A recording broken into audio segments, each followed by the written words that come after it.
Muy buenos días. Les voy a explicar un poquito cómo es el proceso para la imputación cuando obtenemos ingresos de segunda categoría, específicamente en lo que es impuesto a las ganancias. Les habla la contadora Marianela López, egresada en la Universidad de Ciencias Económicas de Buenos Aires y profesora adjunta de la misma casa. También expositora de diferentes cursos dictados dentro del Consejo Profesional de Ciencias Económicas de Cava y escritora de artículos doctrinarios, tanto impositivos como previsionales, que fueron publicados en Editorial La Ley y en Editorial Repar. Ahora sí, yendo a la liquidación para la renta de segunda categoría en lo que es impuesto a las ganancias, tenemos que saber que el criterio de imputación es lo percibido, pero como todo hay una excepción, y se trata que es para el caso de los dividendos de acciones, los intereses de títulos, bonos y otros títulos valores, en la cual la imputación acá no va a ser mediante lo percibido, sino que se va a estar imputando en el periodo fiscal en lo cual se hubiese puesto a disposición o se hubiesen pagado, ¿no? Lo que esté ocurriendo primero. También dentro de esta categoría aparecen los intereses presuntos, en donde cuando se trata de que existe un préstamo o una venta de inmuebles o cualquier operación similar, se estaría devengando un interés, se presume un interés que hay que gravarlo. En algunos casos puede admitirse prueba en contrario, en otros casos no. Cuando se grava este interés, el que se tiene que tomar va a ser un tipo de interés que no tiene que ser menor al que fija el Banco Nación para descuentos comerciales. Ahora, si la deuda proviene de una venta de inmuebles, acá la presunción no admite prueba en contrario. Significa que aunque en el contrato se haya pactado que esa venta a plazo del inmueble no genere intereses, igualmente se tienen que gravar estos intereses y se van a tener que hacer de manera presunta, ¿no? Fijando este interés que les comentaba recién, que no puede ser menor al que establece el BNA. Por otro lado, cuando los créditos se hayan originado por deudas que tengan la colocación, utilización económicas de capitales, pero en un país extranjero, ahí el tipo de cambios que se va a estar considerando no va a poder ser inferior al mayor que fije los bancos de ese país donde se tiene ese crédito, y por supuesto que también se le van a tener que sumar las actualizaciones y los reajustes en el caso de que se hayan pactado. ¿Cuáles son todos los conceptos que estarían dentro de esta categoría? Y acá estaríamos hablando ya con todas las novedades a partir del periodo fiscal 2021, cuando nos referimos a los intereses que se hayan generado por la enajenación de estos títulos públicos que tengamos en el país, y siempre que hablemos de que coticen en bolsa, se van a encontrar exentos en impuesto a las ganancias y también van a estar exentos en impuesto a los bienes personales.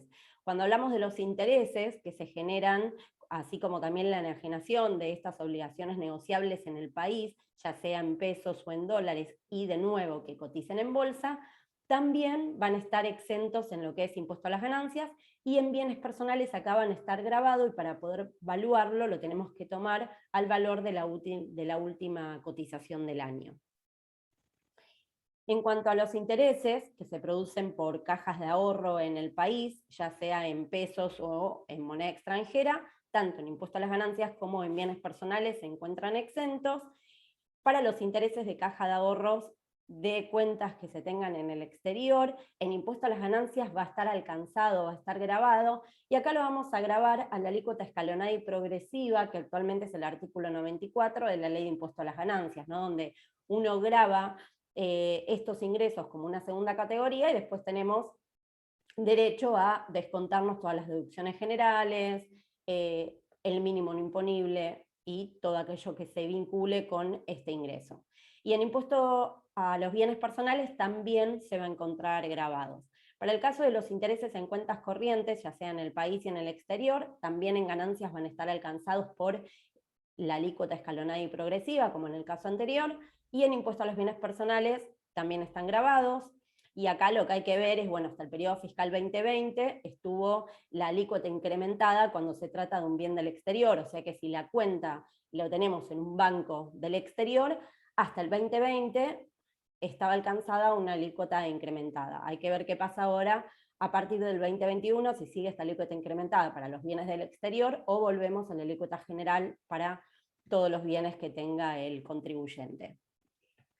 En el caso de la tenencia de moneda extranjera, bueno, la diferencia de cambio en impuesto a las ganancias no me va a generar un ingreso grabado, esto vamos a estar viendo un ejemplo. Se trata de un ingreso exento y que sí lo voy a tener que reflejar dentro del cuadro de justificación patrimonial, porque sí va a haber una diferencia notoria y esto me va a incrementar el patrimonio o el consumo. Pero lo que tengo que saber es que no va a estar grabado por el impuesto. Y en bienes personales, la tenencia de moneda extranjera sí está alcanzada.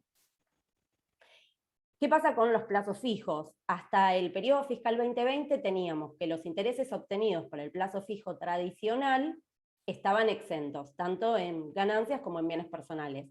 En lo que se trataba de intereses por plazos fijos con cláusula de ajuste, hasta el 2020 en impuesto a las ganancias estaban grabados. Bueno, a partir del periodo fiscal 2021, ya estos intereses para los plazos fijos con cláusula de ajuste pasan a estar también exentos. Y lo único que va a quedar grabado van a ser los intereses por la constitución de un plazo fijo que se realice en moneda extranjera.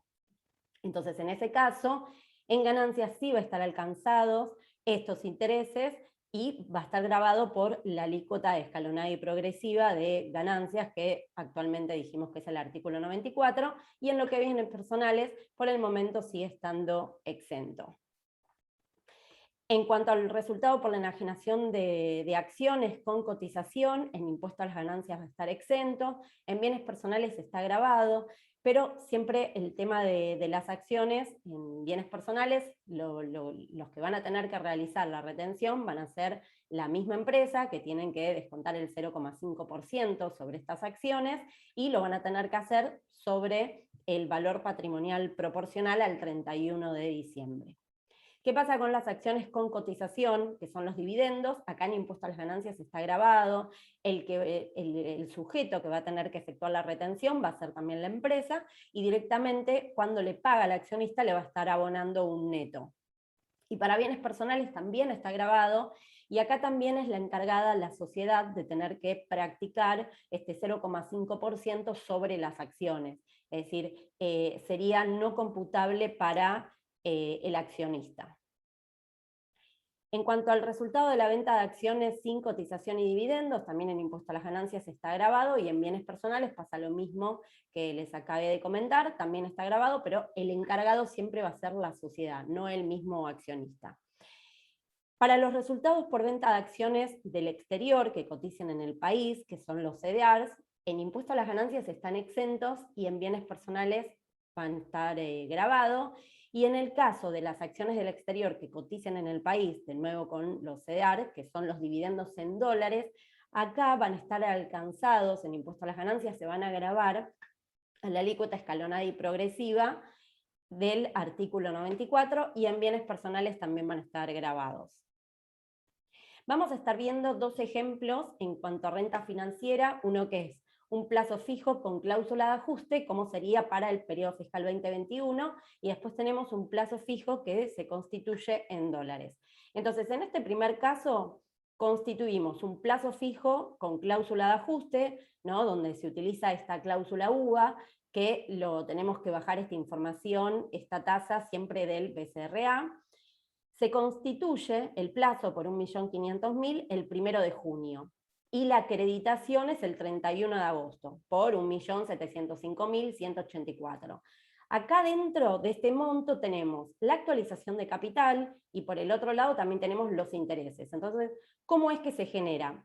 Si yo supongo que el interés anual del banco donde está constituido este plazo es del 1%, lo primero que tengo que ver es cuánto es este porcentaje prorrateado a los 90 días que yo tengo constituido el plazo fijo.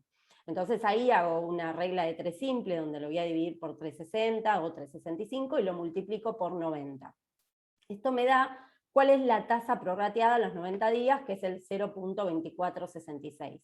Después tengo que determinar cuál es la tasa UVA al momento de constitución y al momento de acreditación, ¿no?, que esto es lo que sacamos de la página del BCRA. Entonces, con esto ya estoy en condiciones de determinar de este monto que se me acredita cuánto corresponde a intereses y cuánto corresponde a la actualización. Hay que recordar que para el 2020 los intereses estaban grabados como segunda categoría a la alícuota escalonada y progresiva del artículo 94, y la actualización de capital está exenta. A partir del 2021 ya comienza a estar todo exento, tanto los intereses como la actualización, con lo cual ya sabemos que la diferencia lo voy a tener que reflejar dentro de columna 2 como un ingreso que sí justifica incremento patrimonial o consumo, pero tiene una exención legal. Pero a lo que voy es cómo se considera esta actualización y estos intereses. Bueno, voy a tener que ver y tomar el monto de constitución del plazo, lo voy a multiplicar por la tasa UVA al momento de acreditación y lo divido por la tasa UVA al momento de constitución del plazo fijo. Le resto el monto de la constitución y me dice cuánto es la actualización del capital. Entonces, después, ¿qué digo? Bueno, el monto total, o sea, el monto de constitución del plazo fijo más la actualización, multiplicado por esta tasa promedio que yo saqué, ¿no? Esta tasa que era anual del banco y la saqué promedio para los 90 días, me dice cuánto es el interés.